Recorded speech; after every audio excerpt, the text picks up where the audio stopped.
Jika melodi mampu membuat seseorang hanyut dalam nadanya, maka dia mampu membuatku terlena hanya dengan menatapnya. Kenapa sih, Kin? Caca masuk ke dalam ruang teater disusul oleh Mira dan Gea.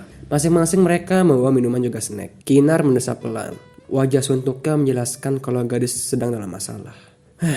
Gua kekurangan anggota. Jawaban dari gadis dengan suara dikuncir itu tidak membuat ketiga sahabatnya berhenti mengunyah makanan. Ya udah, cari member baru aja. Apa susahnya? Apa susahnya lo tanya? Kinar meraih keripik kentang yang ada di tangan Mira dan memakan beberapa.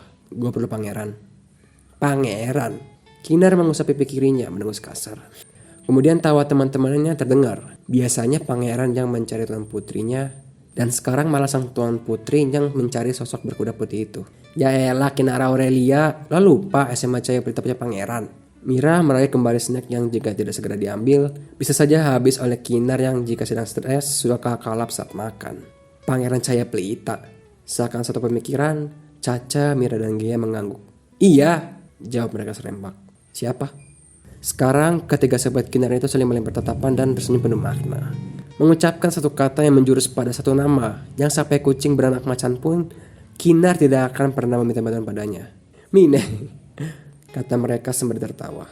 Belum pernah disumpal kaos kaki tuh mulut. Kinar menyandarkan punggungnya pada tembok. Bukannya pangeran, yang ada malah bis. Jangan salah, bis-bis gitu endingnya jadi babang tampan, keles. Timpal Gea bergurau. Diikuti tawa serta anggukan sependapat dari Caca dan Mira. Maaf, ibu harus mengatakan ini, tapi ini adalah kesempatan terakhir kamu, Kinara. Buktikan kalau kamu memang mampu. Bu percaya sama kamu. Ya Tuhan, ya Tuhan, perkataan Bu Amel terus saja terngiang di telinga Kinar. Teater Perak SMA Cahaya Pelita sudah berdiri hampir 15 tahun. Dan bagaimana mungkin Kinar membiarkan ekskul itu ditutup karena kegagalannya dalam memimpin. Perlombaan di Taman Budaya bulan depan adalah satu-satunya harapan Kinar. Ia tidak memiliki banyak waktu untuk memilih pemain serta berlatih. Gue yakin Malven pasti bakalan mau bantuin ceweknya. Goda Mira sembari menyenggol Kinar yang nampak fokus berpikir. Ibaratnya ya, Kin, lo itu nyanyiin berlian buat tempat yang gak pasti. Jelas-jelas ada Malven, ngapain cara yang lain? Mungkin jika hubungan Malven dan Kinar baik, Kinar akan memikirkan saran sahabat-sahabatnya itu. Terakhir, Malven mengklaim Kinar sebagai miliknya saja karena keteledoran Kinar yang melabrak cowok itu. Jadi kemungkinan Malven akan mampu membantu Kinar sangat amat kecil, bahkan mungkin mustahil. Gadis beriris coklat itu meraih boneka bantal berbentuk kepala Doraemon miliknya, yang sengaja ia tinggal di ruangan teater. Selain Malven, Kinar menatap teman-temannya bergantian. Ada opsi lain gak? Caca merembakan dirinya di pangkuan Kinar. Inilah mengapa ruang teater menjadi tempat ternyaman untuk 4 gadis itu. Selain ruangannya ber-AC, juga karena ada bantal Doraemon yang bagai surga di sekolah. Gimana kalau Aldo? Aldo si ketos, gayanya terlalu selengean. Lagi pula pekertos waktu itu terlalu pada jadwalnya. Yang ada nanti bukan yang membantu Kinar, malah Kinar yang disuruh olehnya. Terakhir saja saat ada kegiatan sekolah dan Aldo kekurangan anggota, Kinar menjadi salah satu korbannya dan harus merelakan dirinya menjadi panitia dengan embel-embel perwakilan ekskul teater. Atau Renald, Mira memberi usul. Renald si atlet volley, bukan rasis ya. Namun jika berdiri di samping Kinar, kulit cowok itu terlihat amat kontras dengan Kinar yang notabene memiliki kulit putih. Bagi kopi dan susu, terlebih orang rada rese dan suka terpesona. Tipe-tipe playboy yang menyebalkan. Gea menyeruput minumnya. Nampak berpikir satu nama yang sekiranya cocok. Adit, si anak olimpiade biologi. Lumayan ganteng sih, putih, serta tinggi. Shit, lutut Kinar. Hilang sudah bayang-bayang sosok Adit yang sempat Kinar angankan tadi. Gak ada apa cowok yang normal jasmani rohaninya. Orangnya mulai frustasi. Karena SMA Cahaya Pelita yang memiliki seorang cowok tampan, justru tak ada yang sesuai kriteria pangeran yang diinginkan Kinar. Panji gimana? Usul Gea. Si ketua PML yang setiap bertemu Kinar selalu berdebat. Cowok itu menyebalkan, tapi juga menyenangkan. Tapi, kemudian garis itu menggeleng. Mengingat kalau seniornya itu harus fokus pada ujian yang sudah ada di depan mata. Yang saja jasmani, rohani, pintar acting, dan gak sibuk, ada gak sih? Ada. Ketika sahabat Kinar menatap dengan sangat berbinar. Malven, bodo amat. Faktanya cowok itu bukan hanya akan menjadi sosok yang memainkan peran sebagai pangeran, namun dia adalah pangeran yang sebenarnya. Sayangnya Tuan Putri tak mau mengakuinya. Gadis beransel biru muda itu melangkahkan kakinya di koridor sekolah, menatap gemericik hujan yang membasahi lapangan Cahaya Pelita. Lorong sekolah sudah sepi. Selain karena tidak ada jadwal ekskul hari ini, juga karena ada rapat guru yang berujung dengan dipulangkannya seluruh murid lebih awal dibandingkan biasanya. Astaga, ini stok cowok udah mau punah apa? Sebenarnya ini bukan hanya penilaian wajah, tapi juga bakat permainan peran. Kinar hanya memiliki sedikit waktu. Tidak akan cukup jika harus melatih orang awam. Terlebih Kinar tak ingin kalah lagi kali ini. Menelusuri satu persatu kelas, hingga langkah kaki gadis itu terhenti di depan ruang musik. Ada suara drum yang diketuk membuat melodi indah, membuat Kinar tertarik, melangkahkan kakinya lebih dekat untuk mengintip dari celah jendela. Kinar tidak cukup tinggi. Gadis itu berjinjit dengan tangan berpegangan pada sisi tembok. Pandangannya terkunci pada sosok yang duduk di balik drum. Ketukan yang selaras dengan nyanyian si pemilik suara membuat Kinar hanyut dalam melodinya. Tanpa sadar, Kinar dibuat terlena. Bahkan sampai menit ketiga, gadis itu tetap pada posisinya. Tidak sadar kalau sosok yang diperhatikannya kini malah justru balik memperhatikan Kinar. Perlu waktu setidaknya 5 detik sebelum akhirnya Kinar sadar kalau Malven, cowok yang mampu membuat Kinar hanyut dalam melodinya sampai-sampai terperangah, sedang menatap Kinar secara terang-terangan. Ya Tuhan, pipi Kinar bersemu malu. Gadis itu berbalik dan melangkah secepat mungkin. Bahkan gadis itu tidak sadar kalau langkah kakinya kini membawanya pada gedung belakang sekolah, dan bukannya ke gerbang sekolah. Sialnya saat Kinar berbalik, sosok yang diintipnya tadi sudah berdiri di hadapan gadis itu. Mampus gue. Kenapa pergi?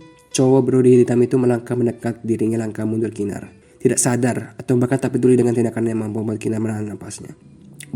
Gue tadi gak sengaja lihat lo. Demi apapun, bahkan untuk meneguk salivnya saja Kinar susah. Malven memiliki aura yang mampu membuat Kinar merasa, entahlah, sukar dijabarkan. Senyum miring tercetak membikai wajah tampan Malven. Kedua tangannya mengurung Kinar di tembok. Jarak wajah mereka mampu membuat gadis berhidung mungil itu menahan napasnya lebih lama. Gak sengaja, Kinar mengangguk. Gak sengaja. Malven menggindikkan bahunya. Gue gak suka. Oh itu, gue gak bermaksud ngintipin lo. Gue cuma kebetulan lewat. Sebelah alis tebal milik cowok itu terangkat. Detik selanjutnya ia memajukan wajahnya hingga bibirnya berada tepat di depan telinga Kinar. Pupilnya merah. Lalu tubuhnya mundur 3 langkah. Padahal cuacanya sejuk. Segera Kinar memalingkan wajahnya. Jari jemarinya menggenggam erat ujung tali ransel tanpa berkata apapun. Gadis itu melangkah melewati Malven. Baru 3 langkah, Kinar membengkut di tempat akibat ucapan Malven. Lo lagi VMS? Itu bukan sebuah pertanyaan atau pernyataan yang syarat akan ada keraguan. Namun, itu sebuah pernyataan yang diucapkan Malven begitu lugas. Jika tadi hanya pipi Kinar yang bersemu merah, kini seluruh wajahnya memerah. Dengan santai, Malven mendekati gadis yang wajahnya sudah seperti mau dieksekusi mati. Melepaskan hoodie yang dikenakannya, lalu membungkukkan sedikit badannya untuk mengikatkan hoodie itu di pinggang Kinar. Tidak merasa terganggu. Meski sadar gadis di hadapannya itu tengah menahan napas, saking terkejutnya dengan tindakan Malven tersebut. Malven memang penuh kejutan dan sepertinya Kinar adalah salah satu bagian kejutan yang diciptakan Tuhan.